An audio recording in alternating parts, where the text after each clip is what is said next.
Hello दोस्तों, कैसे हो? आपका स्वागत है तिरपान स्टडी सेंटर में। आज जो हम करने जा रहे हैं हिस्ट्री का चैप्टर अत्यंत महत्वपूर्ण है हर एक क्लास के बच्चों के लिए। खास तौर पे जो यूपीएससी एग्जाम तैयार करना चाहते हैं तो इस वीडियो का जो है फायदा उठा सकते हैं और ये काफी इंपॉर्टेंट भी उनके लिए रहेगा। चलिए देखते हैं हमारा आज टॉपिक क्या है। मुगल शासन के लिए चुनौतियां। देखिए, मुगल शासन के लिए बहुत चुनौती थी। जहां से बाबर ने स्टार्ट किया वही औरंगजेब के जो है अंत तक जो है मुगल साम्राज्य की पतन सी हो गई। कहते हैं इसके बीच में बहुत सी चुनौतियों का सामना करना पड़ा।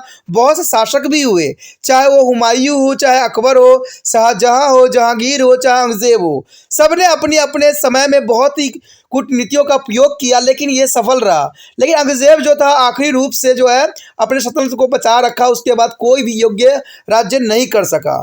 इसी के अंतर्गत हमारा जो यहाँ पॉइंट आया है मुगल शासन की चुनौती और लड़ाइयाँ और संधि की बातचीत। कहते हैं औरंगजेब के अधीन मुगल साम्राज्य के अधिकतम प्रदेशी सीमाओं तक अपनी पहुंच बना ली थी और लगभग कहते हैं आधुनिक भारत कहे जाने वाले संपूर्ण क्षेत्र को जीत भी लिया था। परंतु उसका शासन जटों और शतरंजमियों, अफगानी और सिखों और मराठों की आम बगावतों से परेशानी था। अकबर के अधीन राजपूत मुगलों की सहायता के एक महत्वपूर्ण आधार की तरह जो है उभरे और बाद में जो है जहांगीर और शाहजहां के अधीन भी हुए। परंतु औरंगजेब के अधीन उन्होंने खुद को जो है पराया अनुभव करना शुरू कर दिया और धीरे धीरे प्रशासनिक ढांचे में उन्होंने अपना जो है स्थान भी खो दिया। औरंगजेब के अधीन मराठे के मुगलों की सत्ता को बहुत बड़ी चुनौती दी गई थी। कहते हैं औरंगजेब के लिए बहुत ही मुश्किल साम्राज्य था। दक्कन के प्रदेशों में मुगलों की विस्तार योजनाओं का कड़ा विरोध भी किया गया और उत्तर पश्चिमी सीमांत प्रदेश में भी कुछ समस्या वाले स्थान थे और मुगलों को जो है इन बाधाओं को दबाना भी पड़ा। और इस प्रकार हम देखते हैं कि मुगल साम्राज्य की स्थापना और इसके विस्तार की प्रक्रिया के दौरान मुगलों को विरोध का सामना करना ही पड़ा और विविध उपयोगों को सिद्ध नीतियों को अपनाकर अपने तरीके से समझौता करने पड़े। यहाँ हम उन सभी मामलों को संक्षिप्त में जानेंगे कि भाई किस प्रकार जो है यहाँ पर जो है मुगल साम्राज्यों ने अपनी जो है कूटनीति का उपयोग किया और किस प्रकार जो है उन्होंने समझौता किया। चलिए देखते हैं पहला पॉइंट किसके अंतर्गत है।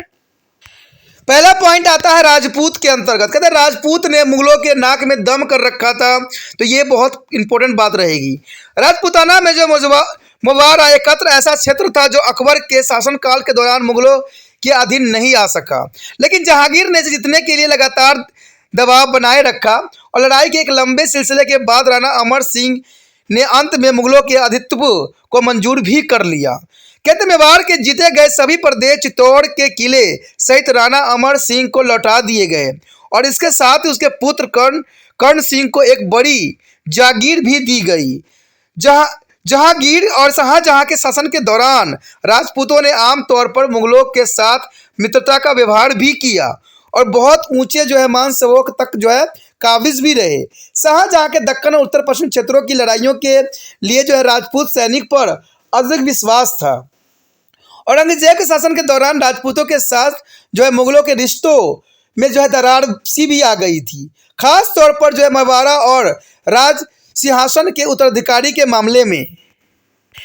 कहते उत्तराधिकारी को समर्थन देने के कारण राजपूत नाराज हो गए और जोधपुर पर उसका कब्जा भी मुगल राजपूत संबंध के लिए एक झटका साबित हुआ और धीरे धीरे राजपूत मुगल शासन के अलग हो गए और असल में अभिजात और शक्तिशाली राजपूत क्षेत्र के अभाव में मुगलों के लिए चारों तरफ के क्षेत्र पर नियंत्रण रखने के काम में अंत में काफ़ी नुकसान झेलना पड़ा, खास तौर पर तब जबकि उन्होंने मराठों को समझौता वार्ता करनी पड़ी। तो कहते हैं बहुत ही जो है यहाँ पर मराठों ने अपना जो है दिक्कत पेश किया सभी जो है मुगल एम्पायरों के समक्ष।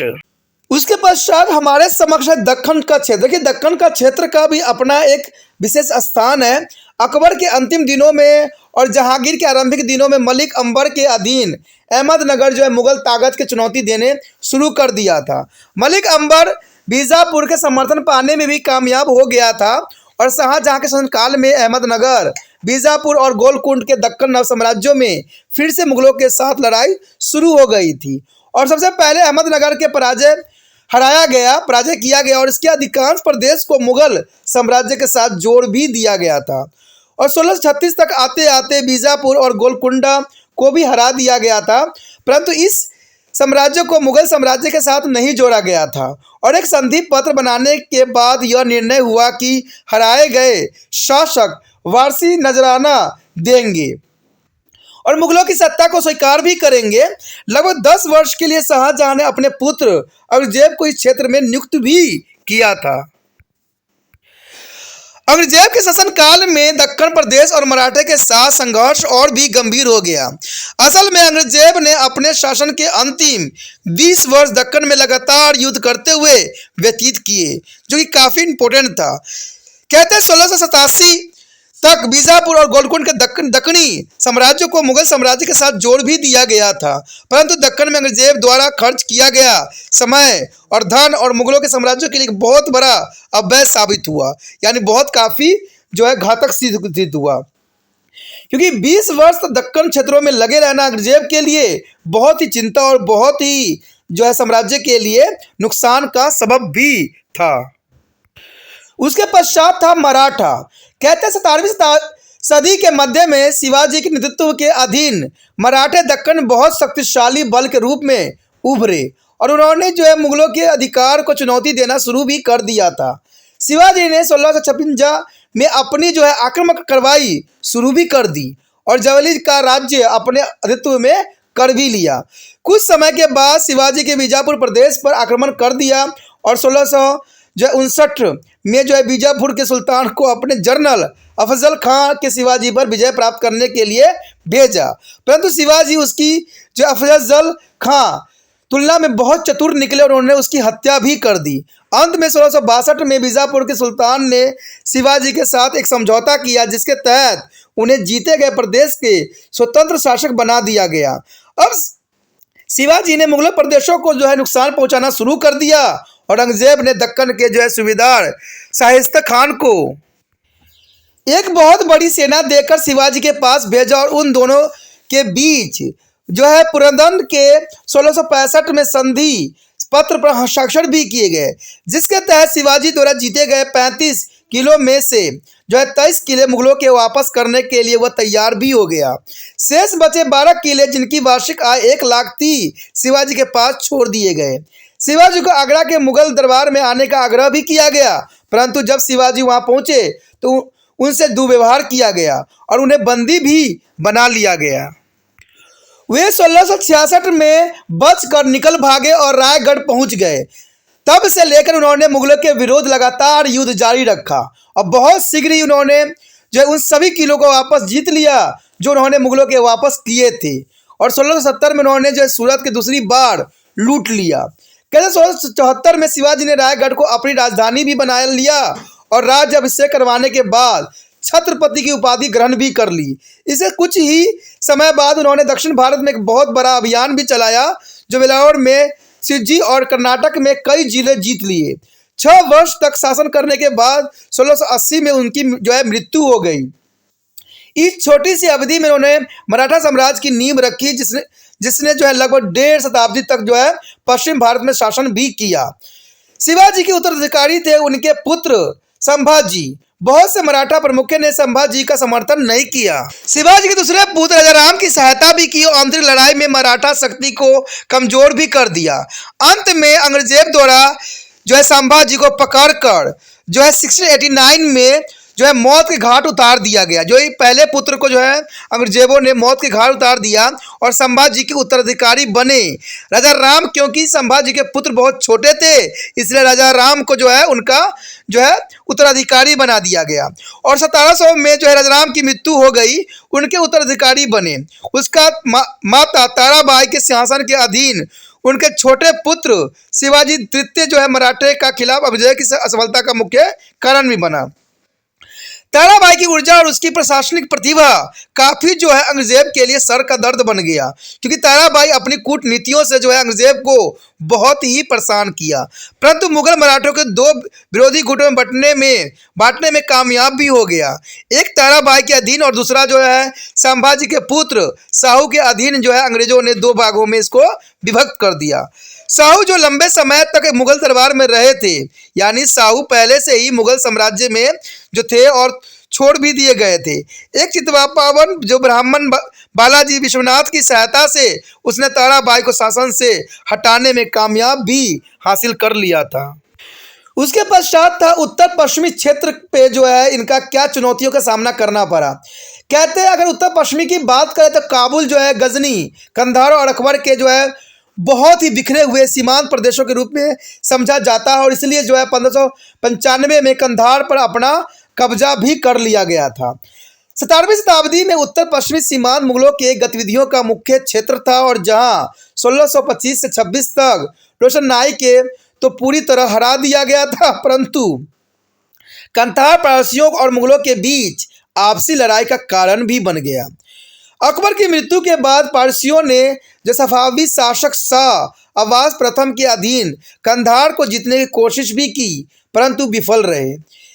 इसके पश्चात जो है 1620 में शाह अब्बास जो है प्रथम ने जहांगीर के कंधार वापस उसे देने का अनुरोध भी किया, परंतु उसने ऐसा करने से मना भी कर दिया और 1622 में एक और आक्रमण करने के बाद पारसियों ने कंधार को जीत लिया। शाहजहां के अधीन कंधार एक बार फिर मुगलों के हाथों में आ गया, परंतु जो है 1649 में पारसियों ने दोबारा इसे जीत लिया था और कंधार के जीतने के जंग औरंगजेब के शासनकाल तक चलती रही, परंतु मुगलों को इससे बहुत ही कम कामयाबी मिली। कहते इस मौकों को अपने नियंत्रण में रखने के लिए शाहजहां को जो है वल्लख की लड़ाई में बुरी तरह हार देखनी पड़ी और मुगलों को इस लड़ाई में धन और जो है मानव बल का भारी नुकसान उठाना पड़ा।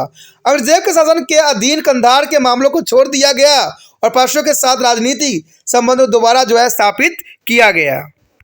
यहाँ पर जो मानचित्र आप देख सकते हो ये शिवाजी के अधीन क्षेत्र थे।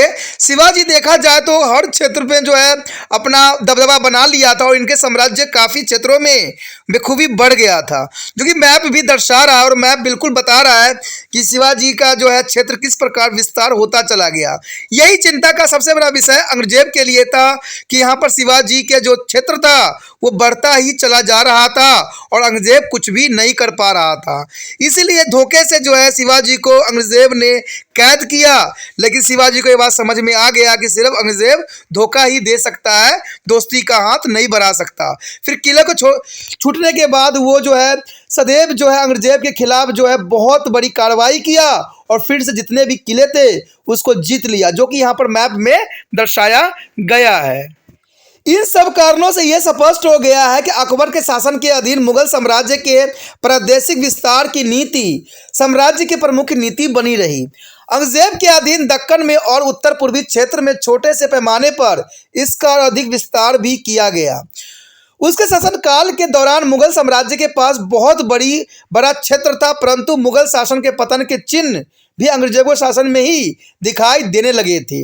राजपूतों जैसी संभावित प्रादेशिक ताकतों के साथ संबंध टूटने और दक्षिणी प्रदेश और मराठा के साथ संबंध में आई खटास ने मुगल साम्राज्य की एकता और स्थिरता को हिलाकर रख दिया। उसके उत्तराधिकारियों के अधीन साम्राज्य में जो है विघटन होता रहा था, जो कि बहुत काफ़ी जो है इम्पोर्टेंट था, क्योंकि उसके उत्तराधिकारी में हमेशा जो है विघटन की जो है देखने को मिले। लेकिन अकबर ने जो है इसको बहुत काफ़ी जो सशक्त बनाया था, लेकिन उसके जो जितने भी उत्तराधिकारी हुए वो इन सब चीज़ों में सशक्त नहीं हो सके। तो ये सारी बातें जो है मुगल की एम्पायर के लिए एक चुनौती के रूप में नज़र आती है। कहते दोस्तों इसी के साथ हमारा ये चैप्टर भी ख़त्म हो जाता है, जो कि बहुत काफ़ी महत्वपूर्ण था। आगे का चैप्टर और भी महत्वपूर्ण है, तो अगला जो वीडियो देखना मत भूलना। अगर अच्छा लगा तो लाइक शेयर सब्सक्राइब भी करना नहीं भूलना है। जितना हो सके इस वीडियो को दूसरे बच्चों को पहुंचाने में आपने तिरपान सेंटर का सहायता करना है। और एक इम्पोर्टेंट बात ये रहती है, अगर पहली बार वीडियो देख रहे थे तो चैनल को सब्सक्राइब भी कर लेना, आपका दायित्व हो जाता है, नहीं तो अगला वीडियो का नोटिफिकेशन भी आपको प्राप्त नहीं हो पाएगा और अगले वीडियो का जो है देखने से अनभिज्ञ हो जाइएगा। तो इसलिए जो है चैनल को सब्सक्राइब करना ही आपके कल्याण में है।